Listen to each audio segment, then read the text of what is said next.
भारतीय राजनीति में कुछ ऐसी आवाजें गूंजी हैं जो समय की सीमाओं को तोड़कर इतिहास के पन्नों में अमर हो गईं।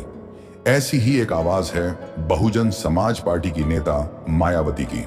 उनकी आवाज सिर्फ शब्दों का समूह नहीं थी, बल्कि वह एक आंदोलन थी जो दलितों, पिछड़ों और समाज के हाशिए पर खड़े लोगों के लिए एक नई उम्मीद बनकर उभरी।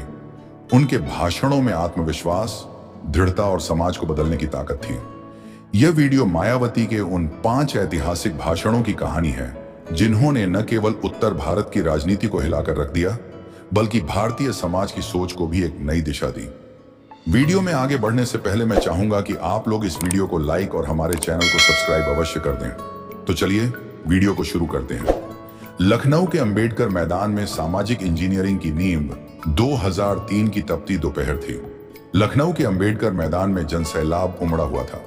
गर्मी से बेहाल जनता पसीना पोंछ रही थी, लेकिन मंच पर खड़ी एक महिला सफेद सूट में सजी मायावती न तो गर्मी से विचलित थी, न ही भीड़ की विशालता से। उनके चेहरे पर न शिकन थी, न उनकी आवाज में कोई कंपन। वह मंच पर खड़ी थी मानो एक योद्धा युद्ध के मैदान में हो। फिर उन्होंने जो शब्द बोले वे उत्तर भारत की राजनीति में सालों तक गूंजते रहे। अगर इस देश का दलित अपने हक के लिए आवाज उठाए तो उसे जातिवादी कहा जाता है, लेकिन जब ब्राह्मण राजनीति करे तो वह चाणक्य कहलाता है।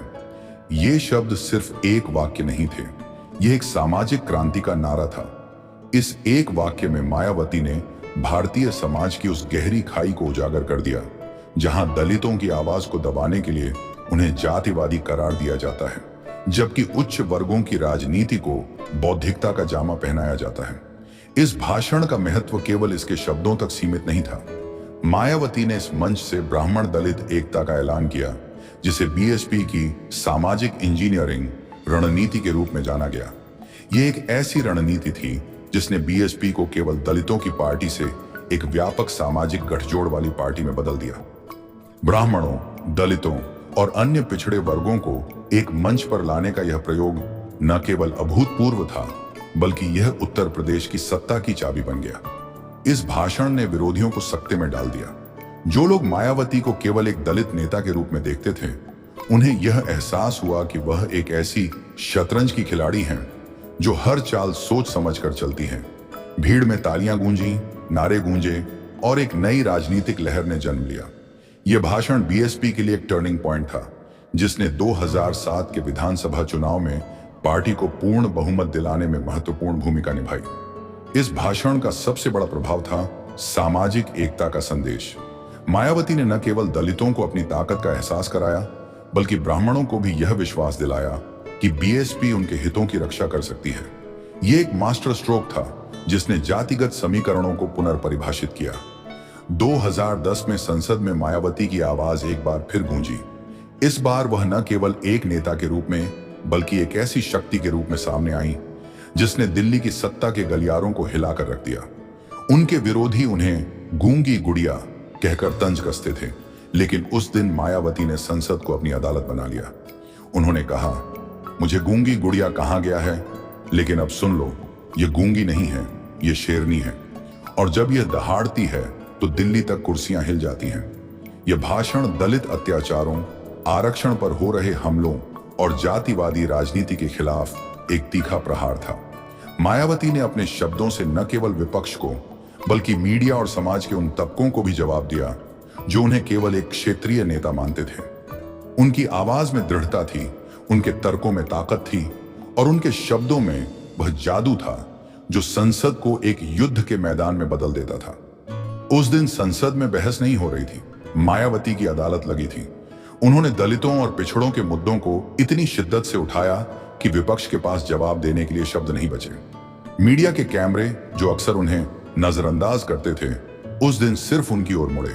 यह भाषण न केवल उनके राजनीतिक कद को दर्शाता था, बल्कि यह भी दिखाता था कि मायावती अब केवल उत्तर प्रदेश की नेता नहीं थी, वह राष्ट्रीय स्तर पर एक ताकत बन चुकी थी।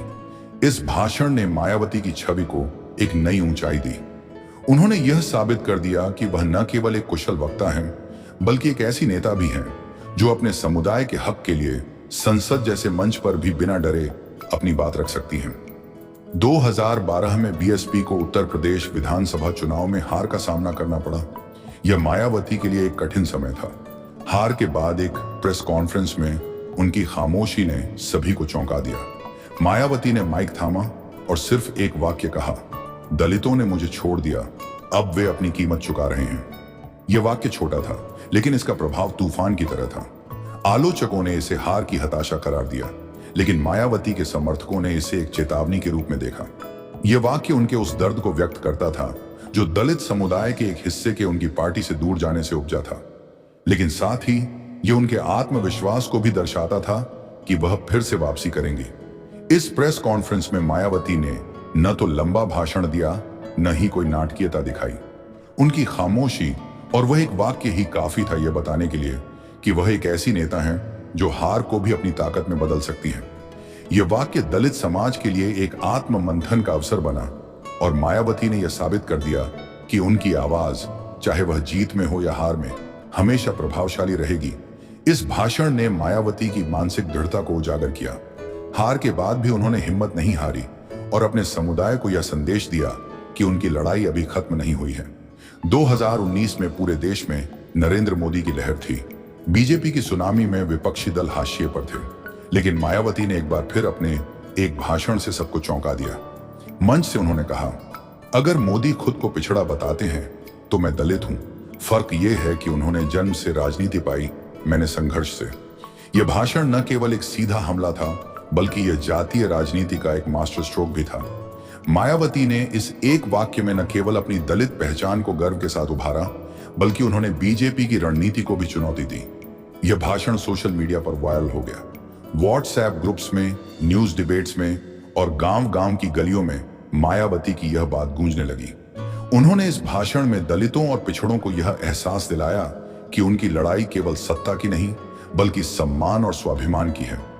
इस भाषण ने बीजेपी को अपनी रणनीति पर पुनर्विचार करने के लिए मजबूर कर दिया, क्योंकि मायावती ने एक बार फिर साबित कर दिया कि वह जातीय समीकरणों को अपने पक्ष में मोड़ने में माहिर हैं।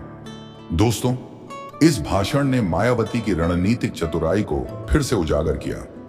उन्होंने एक राष्ट्रीय नेता के तौर पर अपनी छवि को और मजबूत किया और यह साबित किया कि वह किसी भी राजनीतिक लहर के सामने झुकने वाली नहीं है। 1995 का वह दिन भारतीय राजनीति के इतिहास में स्वर्णिम अक्षरों में लिखा गया, जब मायावती पहली बार उत्तर प्रदेश की मुख्यमंत्री बनी। यह वह दौर था जब एक दलित महिला का मुख्यमंत्री बनना एक असंभव सपने जैसा था।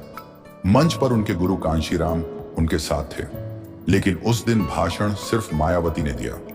उन्होंने सिर्फ 2 पंक्तियां बोली, लेकिन ये पंक्तियां उत्तर भारत की राजनीति की धुरी को हिला देने के लिए काफी थीं। बहन जी अब कुर्सी पर हैं, जो अब भी दलितों को कमजोर समझते हैं, वे अपना इलाज करा लें। यह भाषण न केवल एक घोषणा थी, बल्कि यह एक सामाजिक क्रांति का शंखनाद था। उस दिन मायावती एक नेता नहीं, बल्कि एक प्रतीक बन गई, दलित गौरव और स्वाभिमान का प्रतीक। भीड़ में लोग रो रहे थे, नाच रहे थे और विरोधियों के चेहरे लटक गए थे। यह वह पल था जब मायावती ने न केवल दलितों को, बल्कि पूरे समाज को यह दिखा दिया कि सपने सच हो सकते हैं अगर हिम्मत और मेहनत हो।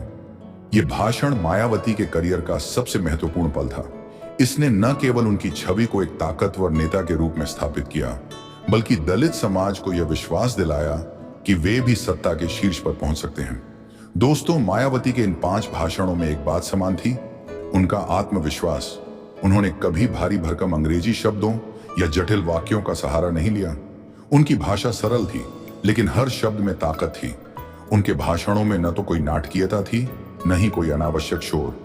वे सीधे निशाने पर वार करती थीं और हर बार सही जगह पर।